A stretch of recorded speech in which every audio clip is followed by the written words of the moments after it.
we come back, is CDC funding based largely on politics rather than science? Say it ain't so. My next guest writes, for the second year in a row, the Centers for Disease Control has been caught ignoring science and letting liberal interest groups set its policies. But I want to talk about a different sub-agency that you have, the CDC, and allowing politics to override policy and science. My guest says in 2021, the American Pediatric Academy and the Children's Hospital Association tracked COVID-19 stats in children, and the data show no relationship between mask mandates and the rate at which children caught the disease. In the face of this evidence and other data showing masks harm children's development, the CDC supported masking students after being pressured by the NEA, the nation's largest teachers union. My guest says that politics rather than science and data have also influenced, or should I say infected, the CDC regarding guns and firearms. Please welcome back to the program the president and founder of the Crime Prevention Research Center, crimeresearch.org, economist Dr. John Lott. John, say it ain't so. I assume at this point, you and I can't be shocked by this stuff, but unfortunately, the Freedom of Information Act revealed a lot of emails between gun control organizations like the Gun Violence Archive and Gun Violencepedia and other groups that had direct conversation and meetings with the people at the top of the CDC. And unfortunately, while the CDC tried to push back a little bit, they quickly got rid of evidence that the gun control groups found troublesome. So, and the reason why they found it troublesome, it was evidence dealing with the rate that people use guns defensively to stop crime. One of the gun control people with the Gun Violence Archive was saying that it was making it difficult for them to go and pass particular legislation, and that it had to be killed because of that. And John, of course, this is not just denying science and denying data. This has real-world consequences. As you have written, guns save lives. Right. So the tougher it is for law-abiding citizens to get guns, the easier it is for criminals to get away with hurting people, and lives are lost, people are injured as a result of this bad science. Right. I mean, the estimates indicate that people use guns to stop violent crime about 5 times more frequently each year than guns are used in the commission of crime.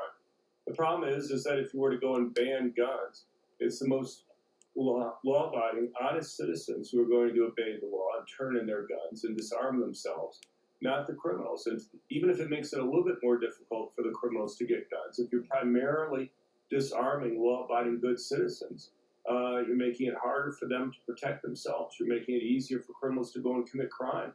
And it's a very simple reason why every single place in the world, not just Chicago and Washington, D.C., when they had their handgun bans, but every place in the world that's either banned all guns or all handguns has seen increases in murder rates. John, I just saw a poll that showed that people underestimate how many illegal aliens come in the country every year by a factor of 10. Right. On my radio show years ago, I asked people to call in and tell me how many people every year are alive because they were able to use a gun to prevent what they would have thought would have killed them. And people called in, John, and said 50, Right. 75, 30. Sure. And I said, "Are you nuts?" Right. And I quoted the Professor Gary Kleck number, which adjusted for today's population now is well over 1 million. He puts it sometimes as much as 3 million. My point is, people were absolutely, totally clueless. And when you're that clueless, bad public policy follows. Right. Well, I mean, it's not surprising that people have the views that they do. Last year, first 9 months of the year, we looked at all the defensive gun use stories in the 5 largest newspapers in the United States: the New York Times, the LA Times, the Washington Post, USA Today, the Wall Street Journal. And between the 5 of them, they had 10 stories. And almost all their stories had something go wrong. Either the gun shot the wrong person, or it was taken away from the person who tried to use it defensively and used against them. Something went wrong usually. By contrast, those same 5 outlets had something like 1,700 plus news stories about people being either murdered or wounded with guns. They had over 2,700 gun crimes. One of the things that came out in the letters was the gun control groups were arguing that the CDC should use the gun violence archive numbers, which rely solely on media accounts. And so far this year, they've had about 1,000 news stories that they say exist on guns. And, it's just ridiculous. First of all, people only report about less than 25% of violent crimes to police. Even the ones that get reported to police, the media doesn't cover the vast majority of defensive gun or violent crimes reported to police. You look at their numbers. When we went through the numbers last year, the Gun Violence Archive, 43% of their cases involved instances where the attacker was killed.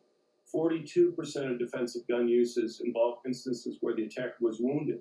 Only 4% involved brandishing. Well, it's just because something's newsworthy doesn't mean it reflects reality very well. Right. It's the old adage, if it bleeds, it leads. We know from research that about 95% of the time that people use guns defensively, brandishing is sufficient to cause a criminal to break off the attack. The thing is, let's say you're an editor of a news bureau, and either you or I, and you had 2 stories on your desk. One case, there was a dead body on the ground. In another case, let's say a woman's brandished a gun.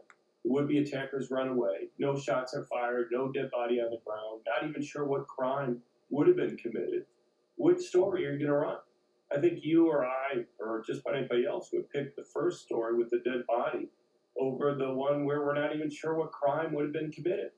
Now, that may make sense in terms of newsworthiness, but in terms of public policy, in terms of making people safe, we care about both types of stories that are going to be there. And you can see why, they just don't cover cases where brandishing occurs, even though that's the vast majority of those types of cases. And just to give you an idea, if you look at the numbers that were in the National Academy of Science report, there's a lot of surveys that have been done. There have been surveys that have been done since then. And the average is about 2 million. They range from anything about 800,000 up to about 3.5 million there. Mm-hmm. The most recent survey that I've seen is by a guy named William English at Georgetown that came out last year, and he was estimating it was about 1.6 million people that use guns defensively to stop crimes. So, it's an important thing there. And if you leave out that part, as you say, it's not too surprising. People have the views that they do about gun control. If you don't think or hear about the benefits, and you constantly hear about crimes committed with guns, well, why not get rid of the guns? Maybe you'll reduce some of the crimes. You're not going to see any of the defensive gun uses that you're going to lose. John, as I recall, even the Obama administration ordered the CDC to do to compile something about the existing research on defensive uses of guns, and they came out with a report that said, on the low end, guns are used at least as often to save a life as it's used to illegally take a life. On the high end, it mentioned almost 3 million. This is Obama's own order. And when it came out, quietly put in the bottom drawer, the media didn't report on it. The media is much more likely to report on the Gun Violence Archive numbers, which they use all the time. I mean, you go and do news searches. They use that all the time, which is just ironic because the Gun Violence Archive is using news media stories. So the news media goes and looks at somebody who compiles news media stories to go and get an idea. Things like how often guns are used to protect people. Last thing, John, I know you've been following the Twitter files dumps and the suppression of conservatives and conservative content. I'm wondering whether or not you suspect that your research has been suppressed, has been bottle-capped, has not been disseminated as widely on social media platforms like Twitter as a result of their bias against firearms. Well, the crimeresearch.org website, up through the end of 2016, we were having almost as much traffic as the NRA website was. We were having a lot more traffic than Bloomberg's Everytown was. And then all of a sudden, during just one day in January 2017, our traffic basically fell by 95%, and then basically was low after that. We've been struggling to kind of get it back up after that. You know, if you look at my Twitter following, it was basically stuck at about a little bit less than 28,000 for years. And then Musk tries to take over Twitter, and when his offer was initially approved by the board, my Twitter following went up significantly. And then when Musk withdrew his offer, my Twitter following fell back down to where it was before. And then now, when he took it over, it's gone up about over 30% since he took it over. So, you know, maybe it's just, you know, something else weird going on. But it seems like that there was something, because it was literally stuck, not moving any place. Right. And also, I get a lot more reactions now to things that I put up than I used to get too. Well, John, I'm having the same experience. Coincidence? We don't think so. John Lott, crimeresearch.org. John, as always, thank you very much for coming on. Merry Christmas. All right, take care. The great Pittsburgh Steelers running back Franco Harris has died at the age